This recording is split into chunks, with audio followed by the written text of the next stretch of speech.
Bitterness can kill you. Matthew 6:15. Ngunit kung hindi ninyo pinapatawad ang inyong kapwa, hindi rin patatawarin ng inyong ama ang inyong mga kasalanan. Ang sabi ni Henry Emerson, Pasdick, bitterness imprisons life, love releases it. Ang kapaitan o pagkakaroon ng sama ng loob ay katulad ng isang kulungan. Wala kang kalayaan, bilanggo ka ng nakaraan. All of us experiences bitterness, yung nagkakaroon ka ng sama ng loob sa isang tao dahil nasaktan ka niya sa ginawa niya o sinabi sa iyo. Higit sa lahat, if you don't deal with bitterness, you will become a bitter person. Kapag ikaw ay isang naging bitter, hindi ka marunong magpatawad, magiging isa ka ring mapait na tao. Nursing your bitterness in the long run can harm you. It can kill you. Sabing ganun, kapag daw ang kapaitan, inalagaan mo to sa iyong puso, sa katagalan, ito rin ang papatay sa iyo. Bitterness can change you. Babaguhin ka nito, magiging mapait ka, mapagmaktol, mapagtanim ng sama ng loob. Lahat ng lalabas sa bibig mo, puro na lang kapintasan, sa taong kinasamaan mo ng loob. Nilalayuan ka ng mga kaibigan mo kasi puro negativity na lang ang lumalabas sa bibig mo. Nobody wants to be around a bitter person. Number 2, bitterness can imprison you. Instead of moving forward, you're stuck in the past. Nabubuhay ka sa nakaraan. I remember one time, may isang taong nagkalat ng chismis patungkol sa akin. Nasaktan ako. No matter how much I try to forgive that person, paulit-ulit na bumabalik sa akin yung mga pangit na salita na sinabi niya. It changed me. Hindi ko alam na nabago pala ako nito. Without realizing it, binago ng bitterness, ng galit, ng sama ng loob, ang pagkatao ko.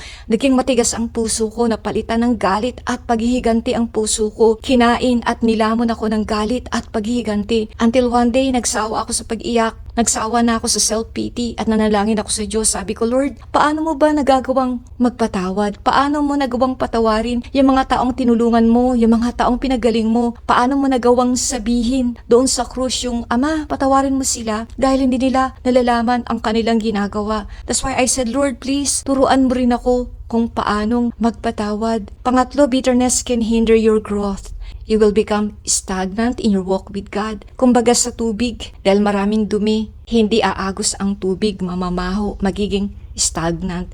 As long as you choose not to forgive others and let go of the pain, God will not hear your prayers. Hindi ka patatawarin ng Diyos kahit umiyak ka, kahit mag-ayuno ka, kahit na maglupasay ka pa dyan sa sahig. Hindi diringgin ng Diyos ang panalangin mo, hindi kanya marinig dahil puno ng sama ng loob ang puso mo. Kung gusto mong maging malaya sa kinalalagyan mo sa kulungan mo ng hindi pagpapatawad, ang susi, magpatawad ka. It is a power that breaks the chains of bitterness and the shackles of selfishness. Ang sabi ni Corrie ten Boom, ang kapatawaran lang ang magpapalaya sa iyo. Si Corrie ten Boom, siya at ang kanyang pamilya ay biktima ng panahon ng World War II at ng Holocaust. Isa sila sa mga binihag, tinorture ng mga Nazis sa Netherlands noong 1940. Ang kanyang pamilya, kasama ang kapatid niyang si Betsy, ang tatay niyang si Casper, isa sila sa mga pamilyang pinahirapan doon sa concentration camp. Pero pinili ni Corrie ang magpatawad. Pinili niyang patawarin ng mga Nazis na nanakit at nagpahirap sa kanilang pamilya. Ginamit niya yung kanyang pain para palakasin ang mga tao. Forgiveness is a choice. Ito ay pagpipili. You are doing it for yourself. Nagpapatawad ka, hindi para sa taong ninakit sa'yo. Nagpapatawad ka para sa sarili mong kabutihan. Nagpapatawad ka para palayain ang sarili mo sa sakit ng nakaraan, sa multo ng kahapon. For your peace of mind and for your freedom dahil ayaw mo nang maging bilanggo ng kahapon at ng nakaraan. May 3 bagay na mangyayari sa iyo kapag pinili mong magpatawad. Una, you are releasing yourself from the hook. Kumbaga sa hook, yung metal na ginagamit natin para panghuli sa isda. Pinapaalis natin, inaalis natin ang ating sarili doon sa pain, sa kulungan ng puot, sa kulungan ng galit. When you forgive, you are doing yourself a big favor. Ang bigat dalhin sa dibdib kapag may sama ka ng loob sa iba. Yung ang hirap matulog, ang hirap kumain, mukha ng taong nakasakitan mo ang nakikita mo, apektado rin ang kalusugan mo, especially makikita mo sa Facebook yung mga taong may sama ka ng loob, masaya sila, suddenly tataas ang blood pressure mo, titigas ang mukha mo, may stress ka na, then the next thing you know, nasa ospital ka na dahil sa heart attack. Release yourself from pain. Give your heart to God. Give your pain to God. Hayaan mong pagalingin ka ni Lord sa sama ng loob. Hayaan mong ang Panginoon ang maglagay ng gamot sa puso mo, sa sugat mo. Hayaan mong dalhin ni Lord yung bigat na dinadala mo. Don't play doctor. Wala kang kakayahan na pagalingin ang sugat ng puso mo na likha ng sama ng loob. Isa-isahin mo ang mga pangalan ng mga taong nanakit sa iyo. Forgive them. Release them one by one and let God do the rest. Kapag ginawa mo yon, number 2, the Father will also forgive you of your offenses. Pangatlo, ang pagpapatawad, inaalis nito ang hadlang sa panalangin mo. Hindi ka ba nagtataka ang tagal mo nang nagpipray sa Lord pero walang sagot? Hindi ka niya naririnig. Bakit? Kasi barado yung connection mo doon sa Diyos. Barado ng unforgiveness, ng sama ng loob, ng hindi pagpapatawad. Kumbaga sa halaman, bunutin mo ang mga bitterness mo. Uproot your bitterness, patayin mo, hilahin mo ang ugat nito upang hindi na ito muling tumubo pa. Dig deeper, laliman mo ang paghuhukay dyan sa puso mo. Isa-isahin mong bunutin ang mga ugat na nakakapit sa puso mo. Search your heart and ask God to help you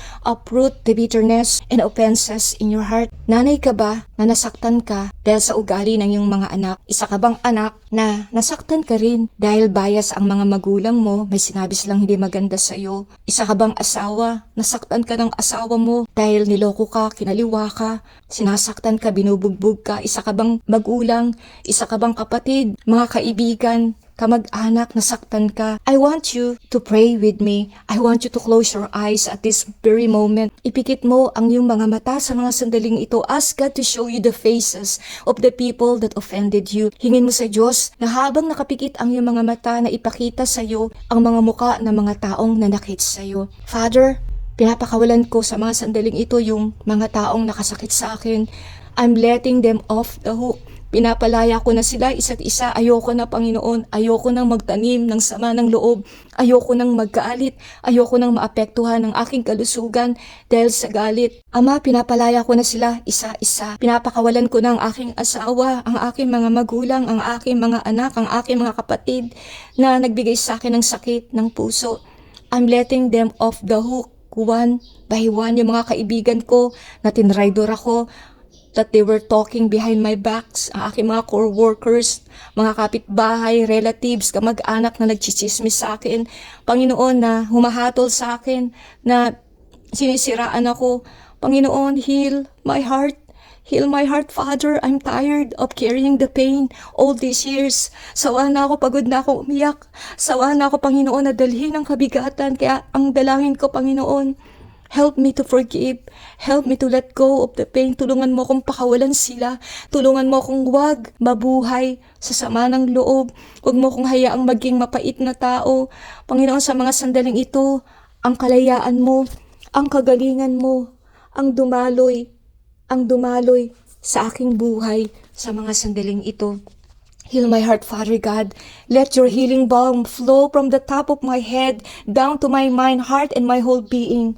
Thank you, Father, for your freedom. Salamat, pinalaya mo ako sa galit, pinalaya mo ako sa poot, pinalaya mo ako sa paghihiganti. Thank you, Father, for setting me free. Thank you, Jesus. This I pray in Jesus' name. Amen.